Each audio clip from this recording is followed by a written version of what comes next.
Hello, everyone.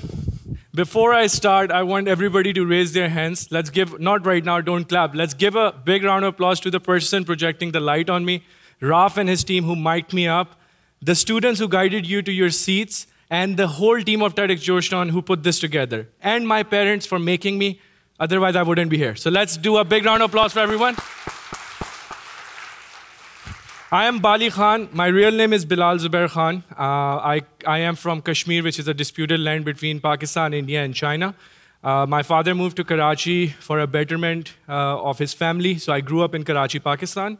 And I moved to US for my betterment of my family. And hopefully, what I do here would inspire one person. My goal, my target audience is just one person in this room. If you're low on confidence, if you're going through a hard time, just know it's not going to last forever, okay?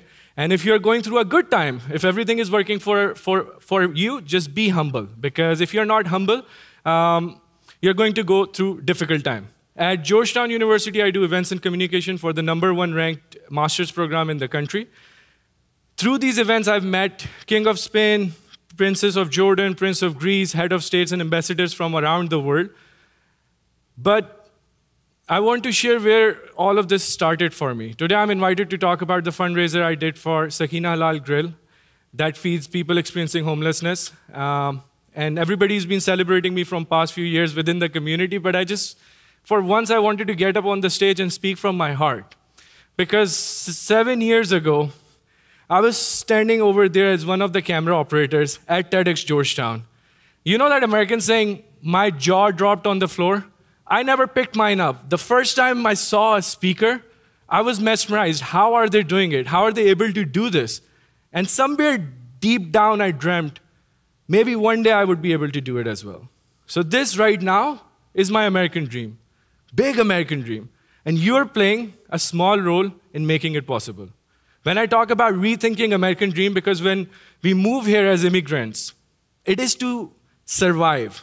Oh, am I going to have the right documents? Am I going to get the job, internship, visa situation? And when we become citizen or on the road of it, so then it goes from survive to thrive. Right now, I'm thriving. You know why I like working at Georgetown University? Anybody wants to know? Say yes. All right. 2 people want to know. Thank you. Anybody knows Harry Potter? Yes. This is the closest I could get to Hogwarts. I know deep down that an owl flew from Hogwarts to Pakistan to give my acceptance letter when I was young.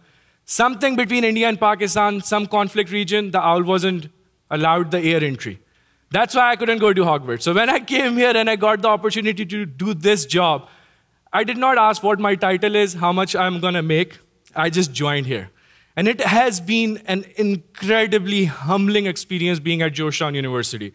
I have unlearned more than I have learned. So a lot of the things that I knew and I thought this is the way to go about life, they were outdated. The new generation, the reason I never bothered them, and I'm so proud of them, because they are making all of us more conscious about our role in this world, about our American dream. I believe American dream is also like autism spectrum. It is different for every person based on where they are in their life. Now, I will tell you how I did the fundraiser. I will tell you why I did it. But when I was 4 years old, I came home one day from school with my younger sister. All of my other siblings were still at school. We were in the baby kindergarten school, so we would get off early. I came home, and normally my mother would greet me. My beautiful mother, her hair were like so long, and she was so beautiful. But one day I came, and she was in our little kitchen. She was bent like this, right? And she couldn't get up. So I ran to her, and I was very young. My sister was younger than me. I was like, Mom, what happened? And she didn't say anything. She just hugged me and my sister very, very tightly. Then 1 week after that, I saw that she couldn't even now get up, and all of her hair, I was playing with her hair, and it just came in my hand. I did not know what cancer is. I did not know what it does to somebody's body, right? But I saw it. That was how I opened my eyes. Just my beautiful mother getting sicker day by day, and all the things in our house. When I was born, there were 2 cars, big house, everything is being sold. And I asked my father, I was like, what's happening? He's like, we are trying to raise money to take your mother to this hospital in Lahore. That's the only place where they treat patients with cancer. And then we put all the money together. We flew her to Lahore. And when we took her to the hospital, the doctor came out and he was like, he looked at her and he was like, you can just leave her in the foyer, like outside area. And it made my father upset. He's like, that's my wife. And she was 35 at that time. Why can't you just take a look? And that's the same thing I said. I was like, doctor, at least try to take a look. And they were like, we have too many patients. We're just going to help those that are going to make it. And in that moment, it made me very angry. Like, I've never cried at my mother's death, at her funeral. I've never done it. It just made me very angry. Like, where is the government? Where is the community? We need funds. We are going home hungry, sleeping hungry. Where are the people? So I made a promise to myself that when I grow up, and the minute I have little bit of responsibility somewhere and I can convince someone, I'm going to raise funds for other people. My mom did not make it. Of course, she passed away. And her last words were to me, take care of your siblings, take care of your world. I've taken care of my all older siblings. They are married, happy with their children. And now it's my time to take care of the world. When I was in 2017, it was the first time I got to heard about Qazi Manan, the Sakina Halal Grill restaurant. It's 4 blocks from White House. And this man, just like me, came to America at one point. He was a limousine driver. And one day he was driving when he saw somebody eating from a trash can. He dreamt in that moment that one day if he gets to have a restaurant in Washington, D.C., he's not going to charge people who cannot pay. And he opened a restaurant in tribute of his mother.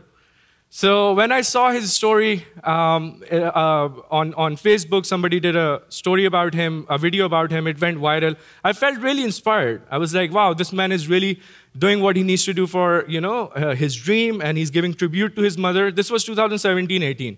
I booked Uber, I went to that restaurant to just go and shake his hand, because I felt inspired. It was so busy, the restaurant, I couldn't even get a word in with him or the manager. Fast forward, pandemic. Right before pandemic, I had everything. I had an incredible office, I had an incredible living space in Palisades. Everything was working out. But somewhere deep down, I just felt there was more to me.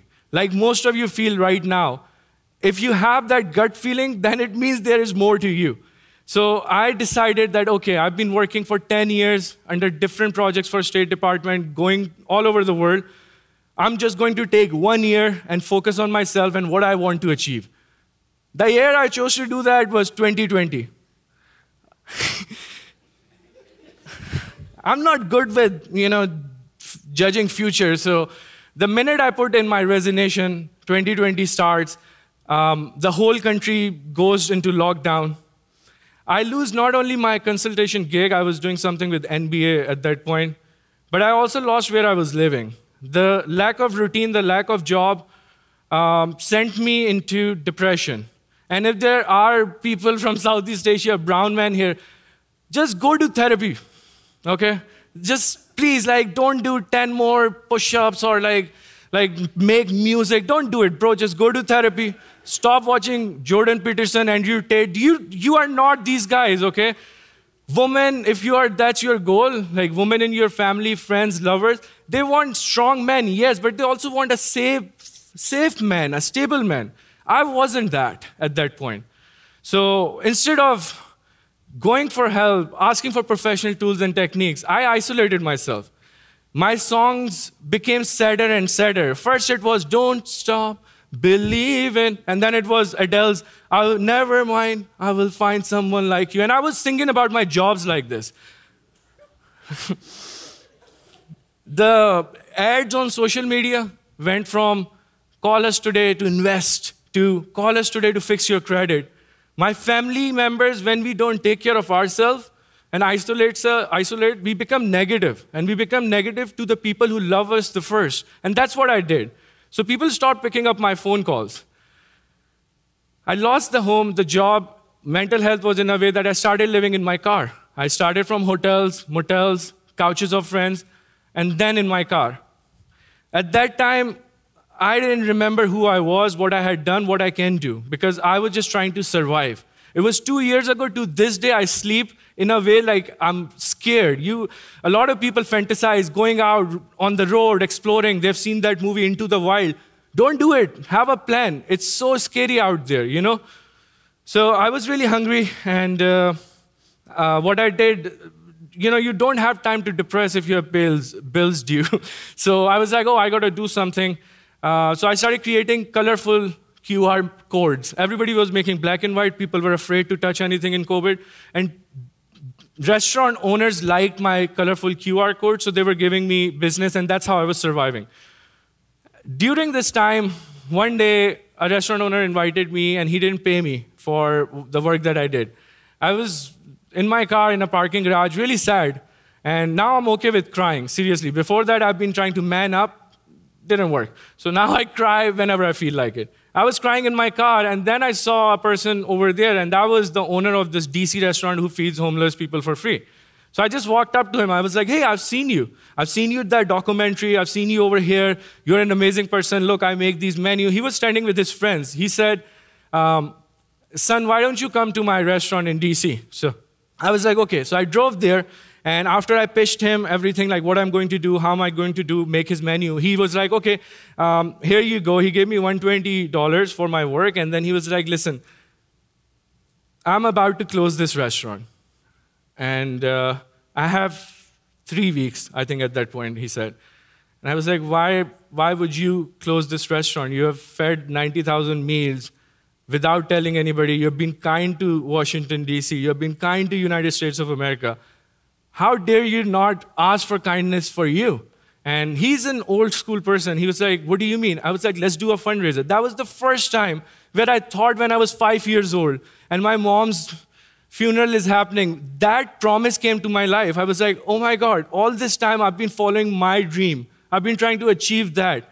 What if I were to help somebody else keep their dream alive? Like, forget about my living situation, it's okay. So I told him, I was like, don't worry, how much money you need? He's like, 150. I was like, no problem, I will get it to you in 2 weeks. When I came home, I realized he was asking for $150,000. I had 120, I was like, I'm gonna add $30 more, good to go. This is how my mental health was at that point. So I come home, and then I'm looking at what's home? My car. I come to my car, and I open my laptop. Thankfully, I had a laptop so I could be creative. And I just felt really like, why would I promise this to this person? Why did I say all these things about America being kind when there's protests going on and so many different things happening in the city? But then I was like, if anybody can do it, it's me. In this moment, I'm the person who's going to get his ship to the next level.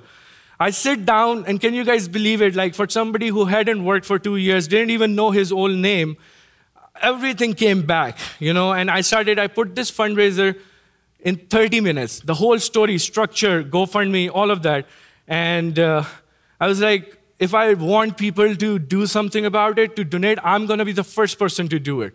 So I had $20 in my account. I used $11 because $1 in memory of each person that I've lost. My mother, my sister, my uncle, my grandfather, my friends in Karachi, in Kashmir. I was like, $1 in their memory. And also, the restaurant was on 11th Street Northwest. So I was like, $11, 11th Street. That's how I started the fundraiser. And when I went to sleep, it was 1 a.m., I messaged him. I was like, hey, you would have your money. And the restaurant owner who just met this stranger, who he does not know, he's like, man, what are you talking about? How are we going to get that money? I was like, through kindness. Like, I don't know. I know that right now it's black versus white, or Armenia versus Azerbaijan, or India versus Pakistan. I know there's a lot happening in the city, in the communities, but hungry stomach has no religion. Hungry stomach has no political affiliation, no ethnicity. If somebody is hungry, anybody can feed them. And I was like, that's the story we're going to do. And he's like, okay, how are we going to promote the fundraiser? I said, just call that reporter who did the video for you the first time.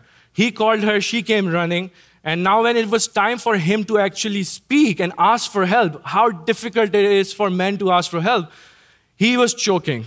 And I just looked at him, I was like, Kazi bhai, you have done good work. Why are you shy? Just ask. Like, ask America. Ask your community. And he did. He was like, I am unable to feed myself.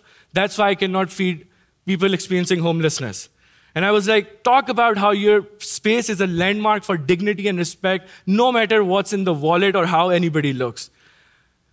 When that video went out, I refreshed from my $11, it was $10,000. I refreshed again, it was 30,000, 60,000, 90. At 150, I called him. I was like, hey, come here, put your name and information, because GoFundMe freaked out. The owner freaked out. At first, I'm asking him for $120 from myself. Now I'm messaging him. We are at 100K. We are at 200K. We are at 300K. And all of a sudden, Washington Post, People.com, all these major publications that I used to read myself, they are publishing what I wrote. I barely speak English here. You see, like, and all of a sudden, I'm being celebrated. So that's where I thought, American dream is not to achieve something, it's to try to achieve something. American dream is not to have a white picket fence, 2 kids or 4 kids, and a wife. It's to be of service to your community. I still have a green passport. Every time I travel, I'm put in detention at different airports around the world. Although I'm working on behalf of this government, but still, that does not stop me. As long as I live in this city, as long as you live in any city, please find a way. Please find a way to help people around you, to help people reach their dream. As soon as we got the money, we paid all the dues. We started free meals for the people experiencing homelessness. And lastly, I was like, it was Thanksgiving time. I was like, let's do a free Thanksgiving dinner for the whole community. So we made chicken tikka style turkeys, at that restaurant, and had the whole community come together and eat with us. You can do it too. I'm no different than any of you. I have nothing special, not expert in anything. This is just my opinion. But if you really want to achieve your American dream, you don't have to be American to do it. Human dream is bigger than American dream. And if it wasn't for you guys, my colleagues, my professors, my parents, my siblings, I would not be here. So please, please be humble when things work out for you. With that, thank you for helping me achieve my American dream tonight. Thank you.